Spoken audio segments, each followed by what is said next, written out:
김만배의 옥중 지시, 범죄 수익 은닉, 김만배와 관련된 검찰의 공소장이 많은 언론에 입수가 됐습니다. 오늘 하나씩 보도해 드리겠습니다.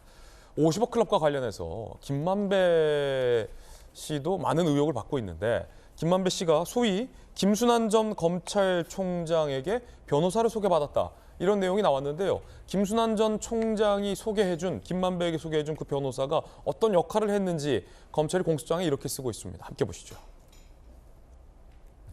2021년 9월 대장동 수사 대책 논의, 김순환 전 검찰총장이 검찰 출신의 A 변호사를 김만배에게 소개해줬다라고 검찰은 공소장에 쓰고 있습니다. 앞서 50억 클럽과 관련해서 김만배, 김순환 전 검찰총장 두 사람의 관계에 대해서도 많은 의혹이 제기된 바 있었죠. 어쨌든 김순환 전 총장이 소개시켜준 A 변호사, 대장동 범죄 수익 390억 원 은닉, 녹음 안 되는 변호인 접견을 이용해 옥중 지시했다. 검찰 추징 보전에 대비해야 한다. 법인 계좌 인출에 은닉한 수표 등을 이용해서 주유소를 매수하라. 라고 이한성, 최우향 등에게 A 변호사를 통해서 김만배가 지시를 했다라고 검찰은 공소장에 쓰고 있습니다.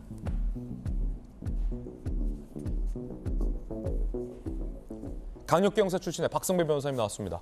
야, 이거 옥중에서 진짜 변호사를 통해서 이런 지시까지 했다라고 검찰은 보고 있는 건데 390억 원에 상당하는 재산을 옥중에서 이제 은닉할 걸 지시를 했다. 뭐 수표를 인출하라, 주유소를 매수하라, 뭐 농지를 사라 등등의 지시가 이 변호사를 통해 갔다는 건데 변호사가 이런 일도 하는군요. 근데 그 변호사를 김순환 전 검찰총장이 소개시켜줬다?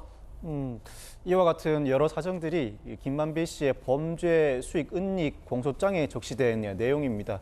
여러 정황들이 나오고 있는데 공교롭게도 김만배 씨가 50억 클럽에도 거론되는 김순환 전 검찰총장으로부터 검사 출신의 변호사를 소개받았고 이 변호사를 통해 각종 범죄 수익 은닉을 지시한 정황이 검찰 입장에서 포착되었다는 것입니다. 예.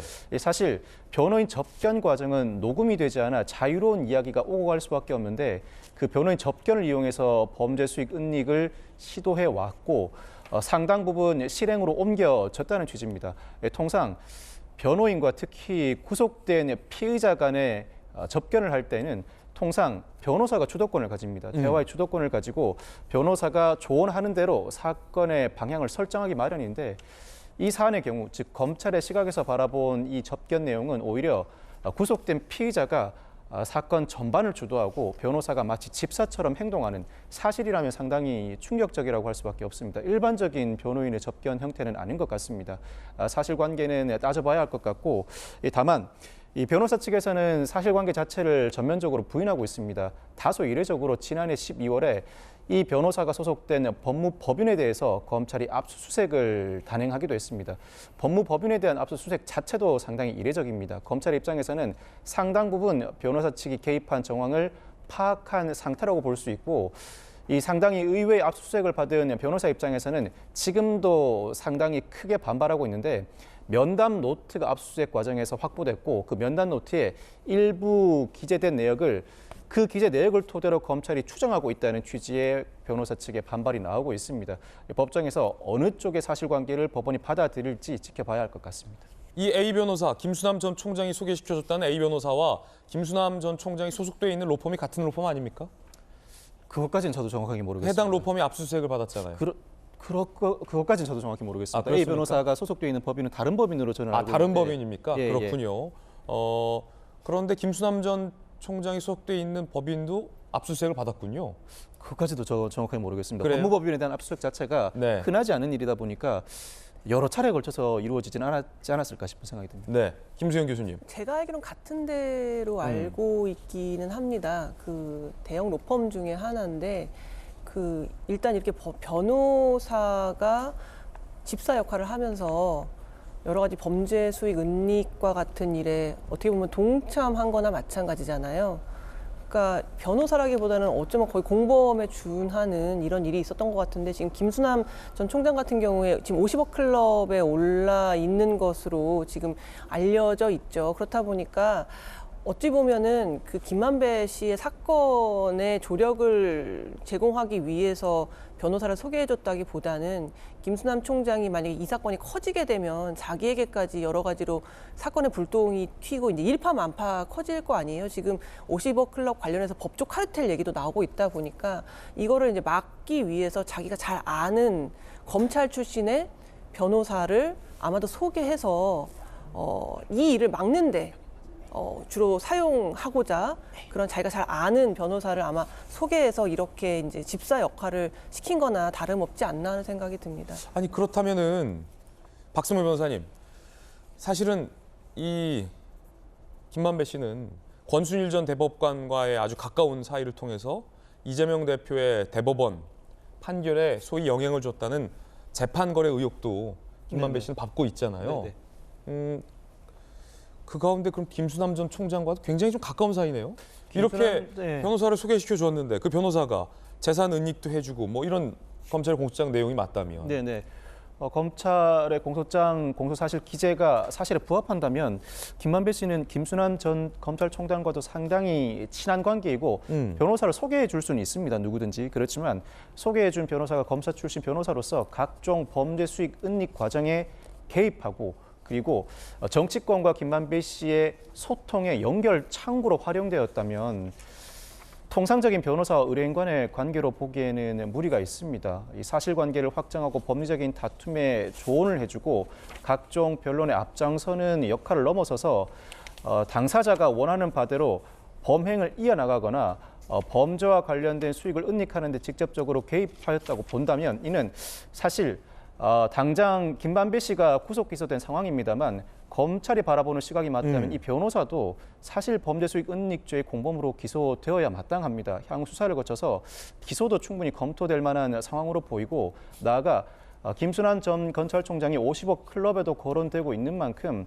공교롭게도 김순환 전 검찰총장으로부터 소개받은 A 변호사의 역할에 비춰본다면 50억 클럽 수사와 관련된 일부 정황도 이 범죄 수익 은닉 범행 과정에서 드러났다고 볼 수 있을 것 같습니다. 검찰이 여러 정황을 고려해서 관련 수사들에 박차를 가하지 않을까 예상을 해봅니다. 해당 변호사는 전면 부인을 하고 있습니다. 잠시 후에 해당 변호사의 반박도 보도를 해드릴 텐데요. 검찰에 따르면 김만배 씨가 김수남 전 총장에게 김 전 총장이 나서달라라고 본인의 구속기한이 연장될 것 같으니 구명을 한 것도 보도로 나오고 있습니다. 일단은 검찰의 시각입니다. 그런가 하면 이 변호사가 정치권과 김만배 씨 사이에 메시지 전달책 역할도 했다. 검찰 공소장에는 이렇게 쓰여 있습니다. 검찰 공소장 내용을 보면 이 A 변호사를 통해 정치권에 메시지를 전달했다. 2021년 11월, 지난해 1월. 그런데 그때가 묘하게 정영학 녹취록에 이재명 대표의 최측근인 정진상이 등장했던 때였습니다.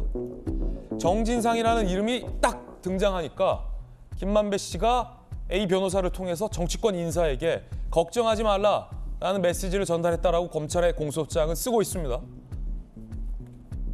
공교롭군요. 그러자 해당 그 정치권 인사에선 A 변호사를 통해서 김만배 씨에게 이렇게 화답했다고 합니다. 캠프에서 잘 챙기니 걱정 말라. 정 실장의 출석은 절대 없을 것이다. 후속되는데 무슨 출석을 걱정하지 말라라고 얘기를 했을까요? 해당 변호사는 이런 적 없다라고 부인하고 있습니다만 검찰 공소 내용이 상당히 구체적입니다. 이양수 의원님, 사실 변호사는 범죄 수익 은닉을 대리해주거나 하면 안 돼요. 근데 검사 공소장 내용대로라면 범죄 수익 은닉을 지금 거의 같이 대리를 해준 상황으로 보이고 지금 정진상이라는 이 대표의 측근 이름이 딱 등장을 하니까 걱정하지 마라. 서로 너도 걱정하지 마. 정 실장 출석은 없을 것이다. 이 같은 메시지를 이 A 변호사가 전달해줬다라고 검찰은 의심하고 있고 해당 변호사는 부인하고 있는 상황. 이양수님 어떻게 보십니까? 그래서 이제 그 영화에나 나올 법한 얘기가 지금 나오고 있습니다. 우리 영화 보면은 그 범죄자들, 특히 조직 범죄자들, 마피아라든가 이런 걸 돕는 변호사들이 나오잖아요. 그러면 이제 그런 걸 보면서 저 법을 공부한 사람들 맞나? 저런 사람들이 어떻게 변호사를 하면서 저렇게 악의 무리들을 오히려 법적으로 보호하는 역할을 하고 있나 그러는데 그게 대한민국 땅에서 만약에 이게 이루어지고 있다는 사실은 정말 경악할 만한 거고요. 만약에 이게 정말 사실로 드러난다면 이거는 더욱 큰 그 죄로 그 벌로 이 죄를 다스려야 된다 이렇게 생각합니다. 그 목민심서에 보면요, 100명의 도둑보다 1명의 그 감찰관이 부정한 게 더 큰 죄다라고 되어 있거든요. 그러니까 우리 사회에서 사법 시스템을 구성하는 이 사람들은 굉장히 정직하고 반듯해야 됩니다. 이 사람들이 망가지면은 도둑 100명, 1000명, 10,000명보다 더 큰 해악을 사회에 끼치는데, 저는 지금 법조 카르텔이라는 말 나오는 것도 지금 굉장히 불편하고요.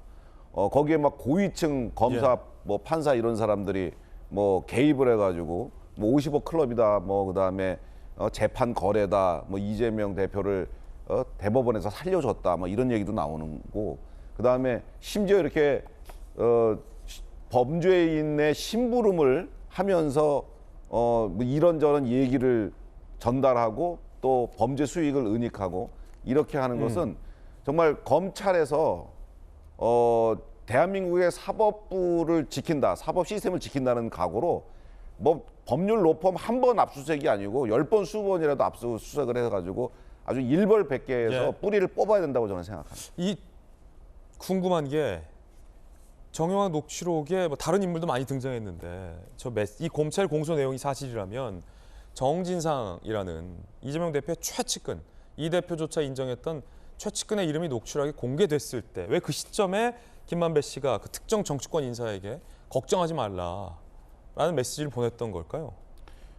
당연히 뭐 정진상 그 실장이 지금 구속되어 있고 그다음에 그 대장동 사건이라든가 이런 거 관련해서 김만배 씨랑 다 연결이 돼 있다라고 지금 알려져 있고, 정영학 녹취록에도 그런 것들이 나오고 있기 때문에 정치권에서, 특히 민주당 정치권에서 김만배 그 대장동 일당으로부터 정치 자금이라든가 이런 걸 받은 사람들이 많이 있을 것으로 지금 추정되고 있잖아요.